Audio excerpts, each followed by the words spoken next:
Bonjour à tous, nous poursuivons avec la deuxième Mishnah du troisième période. La Mishnah nous enseigne ici le din de quelqu'un qui a transgressé la même faute ou des fautes différentes dans le même oubli. Quel est le din? Achal chelev echelev be'elem echad. Nous dit la Mishnah, quelqu'un a mangé un morceau de graisse, un kazaït de graisse, il doit porter un korban. Il a mangé ensuite un autre kazaït de graisse. Eh bien, tout dépend si c'est be'elem echad dans le même oubli, c'est-à-dire qu'il n'a pas su au milieu que c'était un morceau de graisse, que c'était interdit. Donc il pensait que c'était, par exemple, permis de manger de la graisse, beshogeg. Il a mangé un kazaït, plus tard il mange un autre kazaït, et il n'apportera qu'un seul korban. Si il y a eu deux oublis, c'est-à-dire il a su, et ensuite il a encore une fois oublié, et il a mangé, là il apportera deux korbanot, bien que c'est la même avera, mais étant donné qu'il y a eu deux oublis, donc les ha'alamot mechalkim, dit le Barthénoura, vont partager les korbanot. Et la Mishnah poursuit, mais si quelqu'un mange des interdictions différentes, achal chelev, il a consommé un kazaït de graisse, vedam, il a consommé aussi du sang, c'est aussi rêve karet, on doit aussi apporter un korban, venota, ou un korban qui a dépassé le temps limite de consommation, il est interdit de consommer. Il dit Achiyuv karet, si on en mange, il faut apporter un korban. Il a mangé pigoul, c'est lorsque le Kohen, au moment de la shrita de la zrika, a eu une pensée de consommer le korban après le temps limité par la Torah. Ce korban n'est pas soul, il y a même Achiyuv karet si on le mange. Donc quelqu'un qui aurait mangé chelev, dam, notar, pigoul, donc 4 interdictions, ou 3 ou 2 de ces 4-là, be'elem echad dans le même oubli, chayav al kol echad ve'echad, il apportera sur chaque interdiction un korban différent, un autre korban. Pourquoi?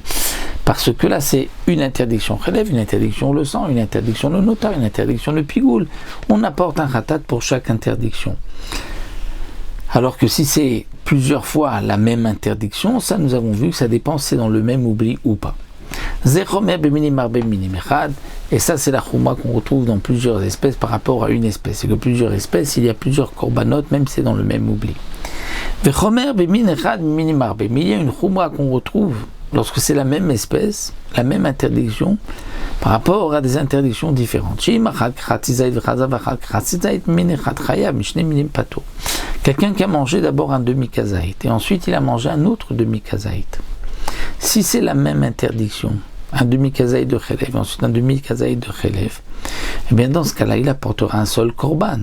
Si ce sont deux interdictions différentes, un demi-kazaït de chelev et un demi-kazaït de notar, là il n'apportera pas de korban, parce qu'il a mangé à chaque fois la moitié du shiur, donc il n'apportera pas de korban. Et le Barthénoura nous dit que si c'est la même espèce, et qu'il a mangé un demi-kazaït d'abord de chelev, ensuite un demi-kazaït de chelev, il doit apporter un korban. Le chidouche est de nous dire que même si ces deux morceaux de demi-kazaït ont été cuisinés différemment, ce qu'on appelle tamrouille ou des tafshil chaloukim, c'est-à-dire qu'ils ne viennent pas de la même marmite, ce sont des aliments qui ont été cuisinés différents, eh bien, malgré tout, on ne dira pas que les tamrouim, les marmites, les nasrol vont les séparer et ne nous permettront pas de les associer, étant donné que c'est la même issour, le même issour, il a mangé un demi-kazaït, ensuite un demi-kazaït, il apportera un korban khatat lorsque c'est de la même espèce, du même issour. Lorsque c'est des issourim différents, un demi-kazaït de l'un, un demi-kazaït de l'autre, ne s'associe pas. Même lorsque l'on dit qu'un demi-kazaït de chelev et un autre demi-kazaït de chelev s'associent, il faut que ce soit mangé dans un temps limité, et ça nous le verrons Bezrat Hashem dans la prochaine Mishnah.